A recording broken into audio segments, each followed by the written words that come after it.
Hello and welcome back to my channel. Please bear with me today because I've actually got quite a head cold and probably sound a bit croaky. I got this as a result of getting thoroughly drenched on Monday in a torrential day-long downpour. And what is it with modern shoes today? I find that whichever trainers I wear when I'm walking, the rain seems to go straight in from the top. So by the time I got home after a 3-mile walk, I felt like I was walking in 2 buckets of water. So I've caused myself to have a bit of a chill and a head cold. I want to say a thank you to Ava, who's one of my regular commenters. In the food diary which I put up on Wednesday evening, I had said I was taking a teaspoon of Manuka honey in each of my hot coffees. I was taking this because I had a cold. Ava was kind enough to tell me that putting Manuka honey in hot drinks like this takes away the health benefits of it. So thank you for that, Ava, I really appreciate it. And I now take my honey off a spoon and it's doing me good. I feel fine, I feel really well, just sound a bit rough.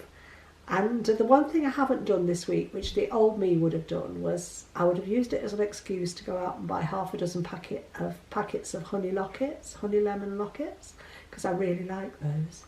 And I would never have considered that they have a sin count. So I would have just eaten them like an automaton and not thought for 1 minute that what you put in your mouth is part of your daily food plan. If it's medicine, or like me in the old days, if I ate it standing up, it didn't count. So I'm grateful today for that because it's another step forward. Right, I'll go to my results now and tell you what I did this week. I stuck to my normal 2 A's, 2 B's and had between 8 and 10 sins each day and actually got a maintain, and I'm really happy with that. I'm finding now kind of balance, an area where it's right for me to eat, an amount of food that works for me, i.e. plenty of fruit and veg, and add on to that. And it does work for me, but I had a bit of a rude awakening this morning at group. One of the questions that Naomi posed was, in all honesty, do you food optimise? I'm going to pass that question on. In all honesty, do you food optimise? I don't. Not as well as I should. Over the months, my food has progressed to being probably 80–85% vegetarian. And looking at it that way, I eat a lot more vegetables than I do probably protein. And I'm maybe going to take a little time this week to look at it more thoroughly and try and get a better balance. I mean, when I was coming at this plan from a weight loss perspective, I think I did food optimise better than I do today. And maybe because I'm on the maintain train, it isn't so vitally important because I've got to find a way to live for life. But some of the questions that came up in group this morning were eye-openers. I mean, Naomi showed us a picture of a big dinner plate with spaghetti bolognese, and it was a healthy Slimming World spaghetti bolognese meal, you know, with the veg in there with the meat and the pasta sauce. And then at the side there was a side salad, and she held it up and she said, is this food optimising? And I would say more than 50% of the group said yes. Very few of us said no, because it isn't food optimising. Food optimising, as Naomi put it very succinctly, is not adding speed to the side of your food. It's reducing the calories in your food. So if, for example, you've got that plate full of spaghetti bolognese, what you should be doing is serving 1/3 less than you would usually serve and replacing that third with speed food, not adding it on the side. And lots of people in group were saying things like, oh, but we eat a pear with it, or oh, but we have a satsuma with it, or oh, but you know, we have a side salad, or whatever, we put some raspberries with it. That's not food optimising. So I think for me this week, I maybe go back to basics again and look at the correct way to food optimise on plan. And maybe if you're trying to lose weight and you've drifted in the same way that I've drifted, it might be a good thing for you to look at it too. Do you serve yourself 1/3 less of the free food and the protein foods and replace that third with speed food? Or do you do like that picture and just stick a side salad on there, or have a satsuma and a pear and call it food optimising? So yeah, that's given me a new zest for this plan. I'm going to look at if there is a better way for me to do what I'm doing.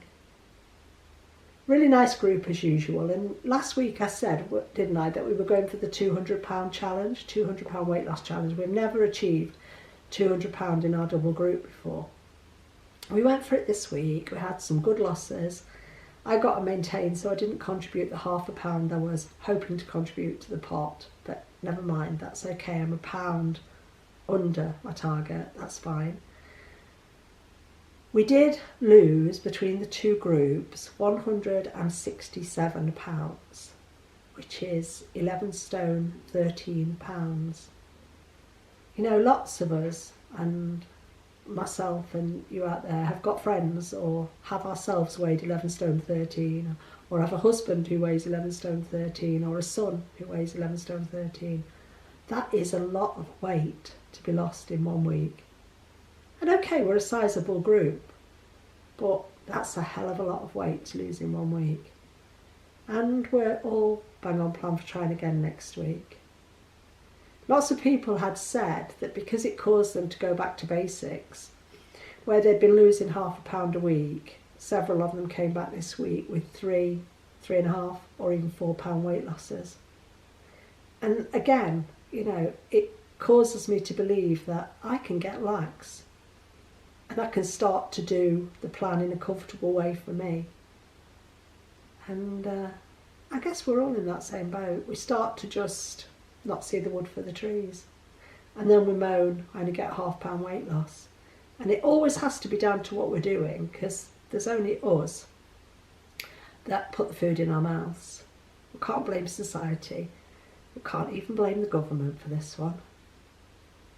Fabulous group. I'm so grateful to be a part of that group. Now, I want to look this week at some of my old problems, reflect on some of my old problems. And some of my old problems were binge eating, compulsive overeating, compulsive eating, emotional eating, bulimia. Many years of many bad habits around food. So I've written a little bit of a statement, which I'm going to ask Joe to read because I couldn't read it fluently enough because of my lack of sight to do it justice. So I'm going to ask Joe to read it, and then there are a few points that I want to elaborate on a little. Oh, and one thing I'd forgotten to say. This week our mileage was down a little because the weather has been dreadful in Nottingham. But we did get out every day without fail, and we did tot up 41.97 miles. Okay. Joe, if you don't mind reading that, please. Okay. Compulsive overeating, binge eating, emotional eating. I used to believe that I had no choice but to eat. Today I know that if I eat well and have a well-balanced diet, I not only don't get these urges, I am equipped to make good choices. I can choose not to take that first bite compulsively, just as a recovering alcoholic can choose not to take that first drink and an ex-smoker can choose not to smoke that first cigarette. I know that if I don't choose to binge eat, I won't need to feel the guilt and self-loathing that follows this. If I choose not to react immediately, the urge to binge eat or eat for my emotions will go away. This too will pass. If I choose to pick up unhealthy food choices on a binge whim, I am using this as an excuse to eat. No one ever died from saying no to unnecessary food. Lots of people have lost their lives to indulging in binge eating once too often. My friend lost her sister aged 32 to compulsive overeating. She died in the toilet from one binge too many, weighing 32 stone. That could have been me, so easily could have been me. Yeah, I mean, that moves me because the young lady who died, age 32, was a single parent of a 7-year-old child, and she couldn't stop because she didn't have the tools to help her. And I know today that because of Slimming World, I have the tools. I've been through the mill over a lot of years. I've been a member of a 12-step program for overeating called Overeaters Anonymous. I've learned a lot about myself and why I did what I did. But I think the best things I've learned in the last 18 months at Slimming World are I can say no. I can say no, I can stick to plan, and I can get freedom from the power that I believed food had over me. So I'm just going to ask Joe to just give me the points that I've written down, and I'll elaborate on them a little bit. Okay, Joe, number 1. Okay, number 1, I take plan one day at a time. One of the most valuable things I learned from Overeaters Anonymous, which is a sister organisation, excuse me, a sister organisation to Alcoholics Anonymous, is that there are as many food addictions as there are people on this planet. I used to say it wasn't true. I know I have several friends who have problems with alcohol, and I love them dearly. And I know the battle that they fight, and I know the strengths that they grow in when they stop drinking, one day at a time, have become a part of my life because I've stopped eating compulsively and stopped binge eating one day at a time. I only ever say I don't do it for today. I can't put my hand on my heart and say I'll never do this again, but for today, I've got the tools not to act on it. Now, I used to be naive enough to believe it was easy for an alcoholic, because an alcoholic only ever had to avoid one aisle in the supermarket. How stupid was I? I used to say to a chappie called Tom, who helped me a lot in the early days, it's easy for you, Tom. When you go to Asda, you just don't go down the booze aisle. I've got all those other aisles that are full of food. It's not about the substance, it's about the behaviour. If an alcoholic wants a drink, they can get a drink in 1,000 different places. If I want food, I can get food in 1,000 different places.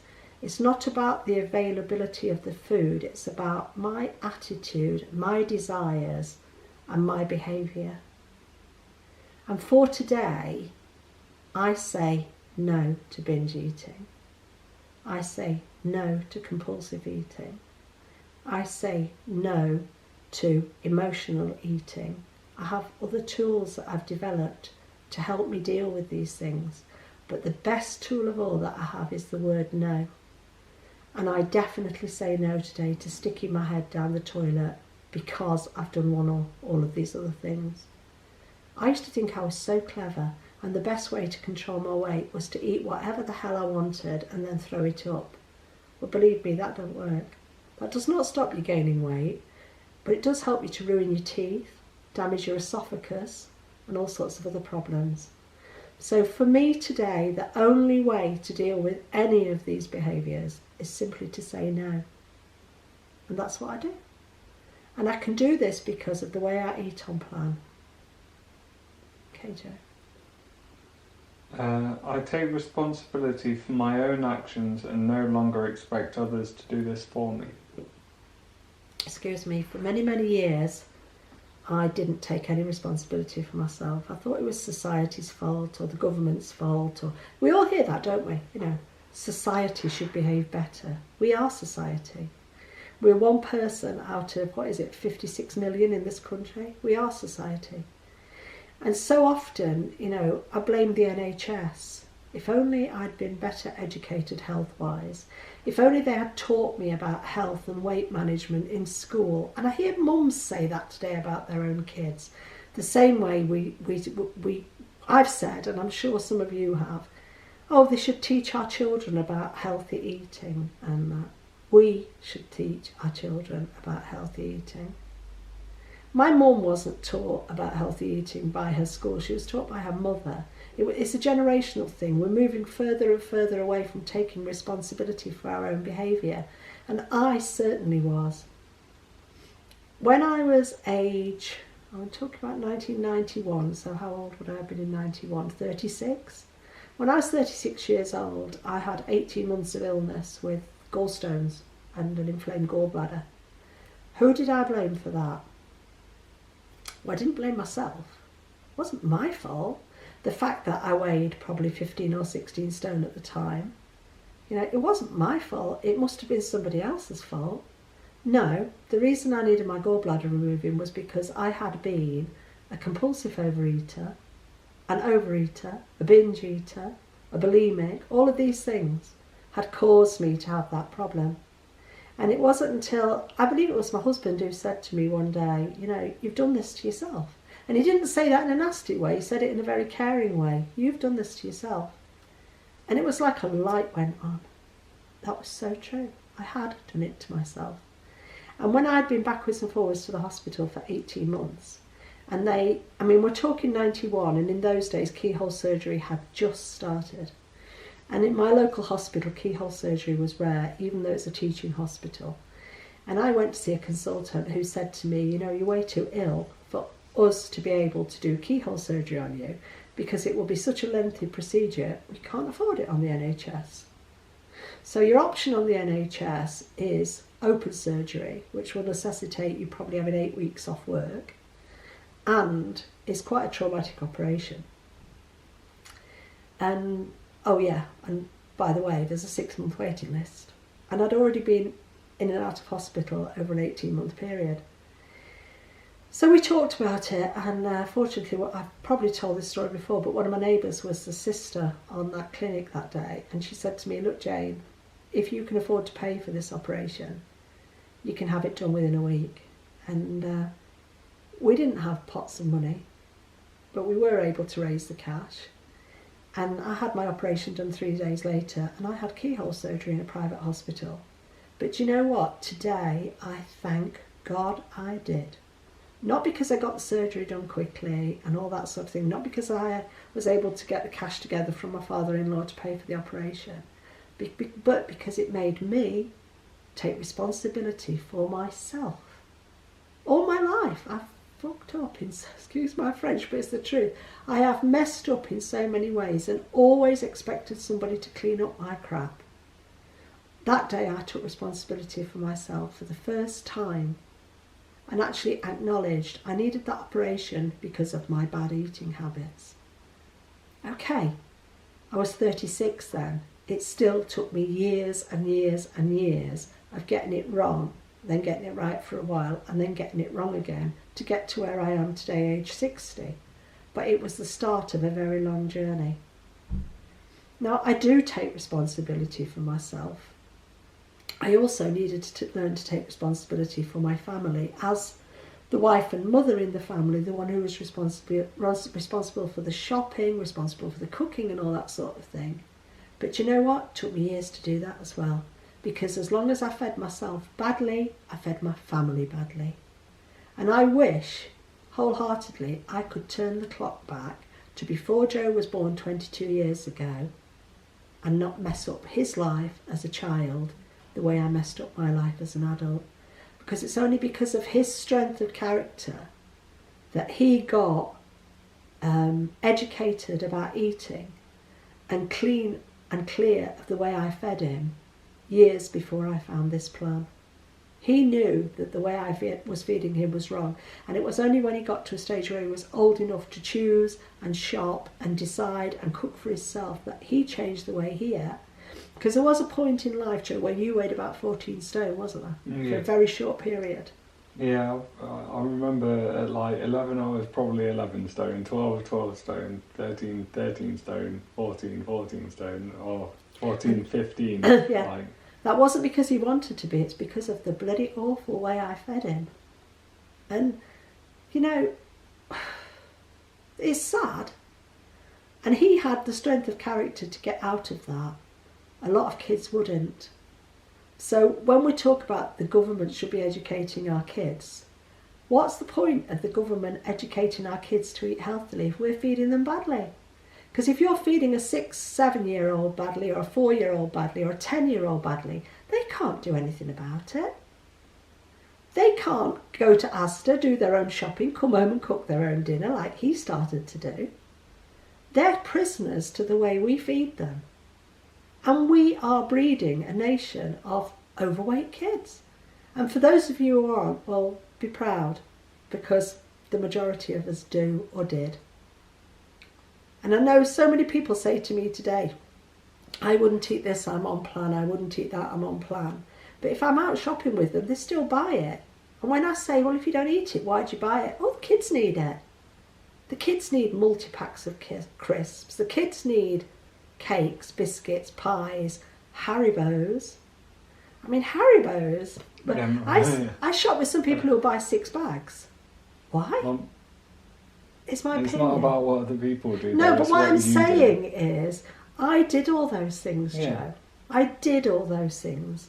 And he nearly paid the price for it. So I'm not judging you, I'm judging myself against what I know today and what I did years gone by. Would I do it again if I had the choice? I bloody well wouldn't. Because I was doing a lot of damage. So, yeah, I do feel very passionately about this. I feel very passionately about the way we feed the children in this country. And we expect the government to put a tax on sugar, and we think that's going to be the answer. It's only going to be the answer if we stop buying it and giving it to our kids in the quantities that we have been in the habit of doing.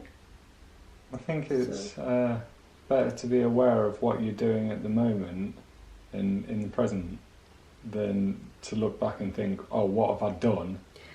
But I'm thinking that maybe what I had done over those years when you were talking about like how Dad had said like you've done it to yourself. Not only have you done it to yourself with the gallbladder and all that keyhole surgery and everything, but you were doing it to yourself. Oh yeah. In the moment. Yeah, but it didn't stop me. Yeah, even though I had self-realisation, it didn't immediately stop me. And I'm just thinking that there may be people watching these videos who are in their 20s or in their 30s or their 40s who are doing the same things that I used to do because we don't know any better or we don't know an alternative. We can carry on doing them. And I'm not saying that everybody's got to go out and do what I've done, but I'm just sharing my experience and saying it wasn't until I learned that there were options and alternatives that it wasn't until then that I could change. Yeah. But equally, we're not special. We don't have like unbreakable wills, and we're not perfect. Oh, like, no. Yeah.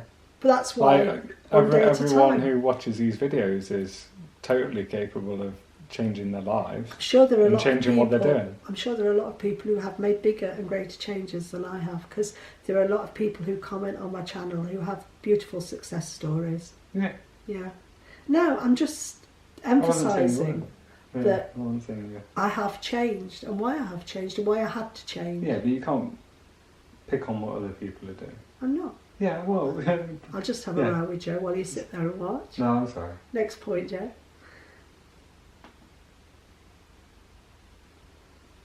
Today I focus on what I can eat and not what I can't. Yeah, this has been a massive key to my recovery from binge eating and compulsive overeating. I focus on what I can eat and what I enjoy eating, and I very much have a list, which is an ever-increasing list of things that I discover on plan that give me pleasure and enjoyment. And I think for me one of the biggest problems used to be that generally I was on a diet, which meant I lived like a rabbit on lettuce and deprived myself, and I ate too few calories. And when I ate that way, which I don't choose to do today, but when I ate that way and always eating in a massive calorie deficit, I always desired something else, something better, something nice. I never lived in the day like I do today. I was always living in the quotes, when can I come off this diet? And oh boy, am I going to come off it with a bang? And I would lose it. And I would lose it and I would binge, and that binge could go on for days. And even if that binge only went on for one evening, it would damage my self-esteem, it would damage my image of myself, it would lead to me thinking badly about myself, feeling guilty about myself. And I always came out of it feeling dreadful. So today, yeah, just one day at a time, I only eat what I really like, and I have a list. And that list is quite comprehensive. It's growing by the week. But all of the things on that list make me think, ooh, yeah, I'd enjoy that. Next point, Joe? Attending group. Yeah, I joined group at the beginning of May 2015, and I have not missed one group meeting. I'm not saying everybody can do that, and I'm not saying I'll be able to do that forever. When I haven't been in my city, I've gone to a group meeting elsewhere. And I've once not stayed to group, and it's when we had to be 50 miles away an hour later sort of thing. So I went and got weighed, didn't stay to group, but I missed it. And I think for me today, the key to doing this plan one day at a time is sticking to plan and staying to group. Because I know that the things I hear at group, I need to hear. I need to have them reinforced. I need to hear other people's experience. Because if I don't, then I'm not going to grow in this plan. And if I once get stale in it, then I could start to lose it.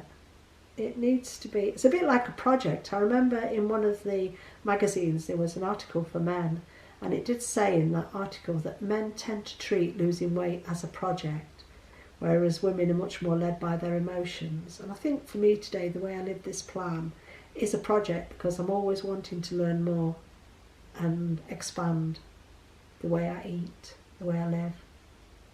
So going to group for more than just a weigh-in is invaluable. I've made some lovely friends in my group, really lovely friends. And you've got your Facebook page and everything else, and just build on it. Just build on that group experience every week. That's my advice. You don't have to, because Joe will tell me off for telling you what to do. You don't have to do it, but I think you benefit from it. Is there another one? Yeah, there's two more. I no longer binge on foods that don't improve my quality of life. This comes out of what I was just saying about expanding my food lists and things. When I used to binge on junk, always on junk. And I think what Joe's educated me in the last few months is that there are some foods that are just dead, calorie-wise. There are some things that will not put anything into your state of health. There are some foods that just positively take away from your state of health. And as my eating has evolved into much more fresh food, good quality meat, eggs, etc., then I think it's something my body's naturally done for me, because my body's in a better state of health physically and also mentally, that those cravings for junk, they're just not there. I think that's as well to do with the even keel thing. Like, you're not depriving yourself, you're not going too low, and your body's like wanting to recuperate. And my sugar level, I think, is much more even. Yeah. I'm much more on an even keel, aren't I, than I used to be, up and down like a yo-yo. Yeah. Because I'd start the day with some sugary breakfast and then a load of chocolate and then a coffee with 2 sugars in, and I'd be as high as a kite and happy as anybody. And then an hour and a half later, bang, I was in the depths of depression, because my sugar level went up and down, up and down. Yeah, the higher you go, the lower you'll go. Exactly, and I don't have that problem anymore. I think I am much more on an even keel. I always used to suffer at this time of year. I think people call it SADS, Seasonal Affectiveness Disorder Syndrome or something, where you can get very down because of the short days and dark mornings and everything. Well, I used to put it down to that, but I think actually, in all honesty, mine was much more linked to food. Everything, I think, around my life and my health and my mental state was all linked to food. Because for 14 and a half years, on maximum dose of the original Prozac and bad food, I still felt dreadful. I quit the Prozac overnight. That was my ill-advised choice to do it, but it worked for me. I'm not saying to anybody else do it. Please don't quit your antidepressants overnight. But at the same time that I quit the antidepressants, I had also started eating properly. And I think the one thing saved me from the other. It saved me from coming off the antidepressants and hitting a low and feeling dreadful, because the food I was choosing to put into my body was so much better than what my body had been used to, that it cushioned the blow. And today, because of the way I eat and generally the way my attitude has changed, I don't get the slumps of depression anymore. Now, that's probably down to the kind of depression I suffered from. I know that depression is a massive thing, and I don't profess to know very much about it at all. I only know about the way it affected me. But for today, I don't suffer with depression the way I used to. Yes, I still have days when I feel a bit peed off, but isn't that just life? That's not depression. That's just reality. So, one more point, Joe, was there? Last point. Every day I move further away from choosing to eat my emotions or binge eat is a day that my resolve will get stronger. Firmly believe this. It's a bit like building a chain. Every day is another link in that chain, is another strong link in that chain. And every day it takes me further away from the first fixed point of that chain, which is way back there somewhere now. And when the urges to binge eat come, because inevitably they will, the devil on your shoulder will always have a go at you. When those urges come, I have a better resolve to say no. Because I'm better fed today, I feel physically better, I feel mentally better, so I'm better equipped to say no. And I have learned over the last 4 or 5 years that it'll pass. So when I've got that overwhelming desire that's going, oh, come on, Jane, you're bored. You're bored. You don't have to sit there and be bored. Why don't you go and eat X, Y, or Z? 2 of Joe's chocolate oranges or whatever that he's got for his Christmas project, or 2 boxes of hi-fi bars or whatever. I know that if I sit it out and just say, no, you're not doing that. And I will actually say it out loud. No, you're not doing that to me today. Get lost. And I know that if I resist, by the minute, that feeling gets weaker. It hasn't got the strength to make me do anything I don't want to do, because that desire comes from within me. It doesn't come from an external force. There's nobody with my arm up my back telling me you are going to eat these 2 chocolate oranges or whatever. That desire, that idea... You don't die of starvation in your chair or something, are you? Yeah, but I mean, your mind will tell you all sorts of crazy things. But if you don't act on it, it still comes from within you. You're fighting yourself. Just say no to yourself. Just say, get lost. Go away. Bugger off. You're not doing that to me today. You are not going to push me back into that bad place. I know myself better than that today, and I'm saying no to you. And I firmly believe that if I say no to that initial thought, that within 10, 15, 20 minutes, that desire gets weaker and weaker and weaker.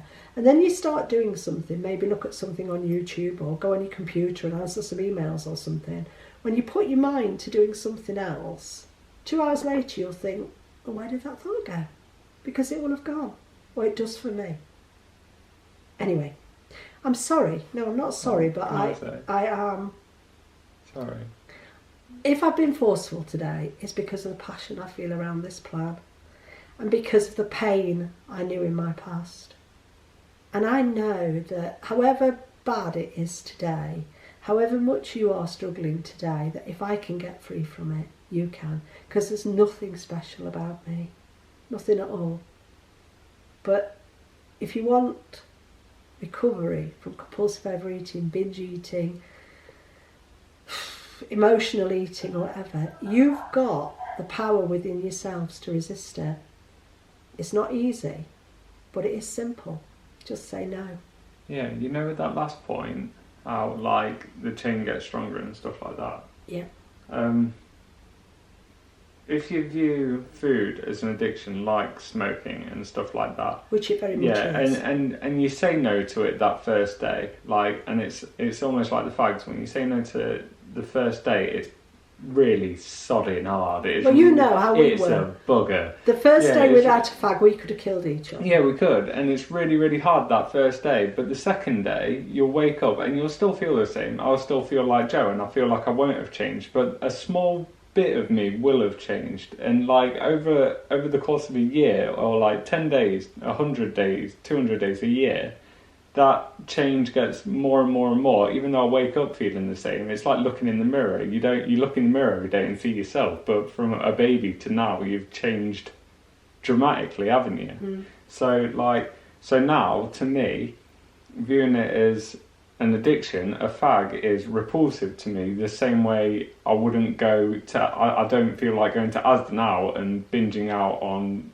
chocolate cake and ice cream. In the same way, you know what I mean? I don't feel like going to the shop and buying a packet of fags. Yeah, I mean, Joe stopped smoking 6 days before I did. And for those 6 days, I thought he was mad. And I knew I needed to stop. And after I'd seen him 6 days without a fag, and he was not, his resolve was, I might want one, but I'm not going to have one. I stopped. And it's 2 years, 3 months and 16 days since I stopped. And it's 2 years, 3 months and 22 days since he stopped. But who's counting? But every one of those days takes us further away from the fags. And yesterday... And you get that little bit stronger each day, even if it's just like 0.5%, each day you get stronger and stronger and stronger and stronger and stronger. And then it eventually becomes like so easy to just say, no, I don't want that. Yeah. Like, I mean, I used to eat chocolate every day of my life, and not just once, every day of my life, in numerous bars or numerous forms. And I can't tell you today, it is not the first thing I would choose. I would choose other things over chocolate today. Never thought I'd be at that stage. In fact, it doesn't interest me anymore. I know it's there, I know I can have it. It doesn't interest me anymore. And I think that's half of the problem. You see past the instant gratification of it now, don't you? It used to be such an instant gratification. Because I thought that my life was boring and my life was dull, and if I didn't have chocolate, what would I have? I've actually got a life now. I didn't have a life before. Anyway, we're going to move on to the giveaway. It will be 1 year next Saturday that I've been at Target. And I want to celebrate this with you. I wish I could give everybody something because I really appreciate your support and encouragement. But what I have bought from the House of Fraser is a Filofax, which has different pages inside. I'm sure, is that on camera fine? Yeah. And you can buy a diary to put in this, but you buy a diary that's laid out the way you'd like it, so there's no point me buying one because it might not be what you like. But it has got some lined pages, blank pages, note pages, contact lists. But what I was hoping that somebody might find that useful for actually formulating their own comprehensive food list to remind themselves or do their shopping list. But, if you can, use it for plan. So that's gift number one. And the total gift's worth about £42. This is gift number two. Now this is something small, but it's something I have. I'll let Joe hold it closer to camera. I have one of these on my key ring with my keys.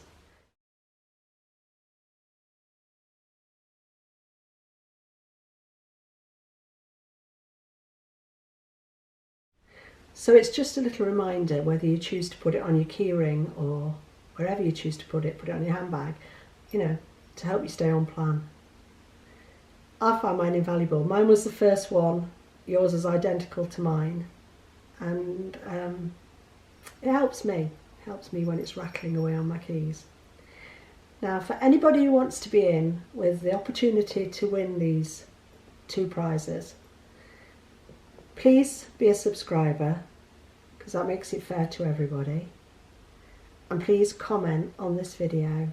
Any comment, whatever you want to put is fine. It doesn't have to be a great spiel. If you just want to say hello, that's fine, But please be a subscriber, please comment on this video, and the comments will be counted up until 6 p.m. next Friday, the 2nd of December. After that, each name will be written on a little piece of paper and Joe will draw it live on the video next Saturday, and the prize will be sent out to the winner. So good luck to everybody who wants to be in with a chance to win.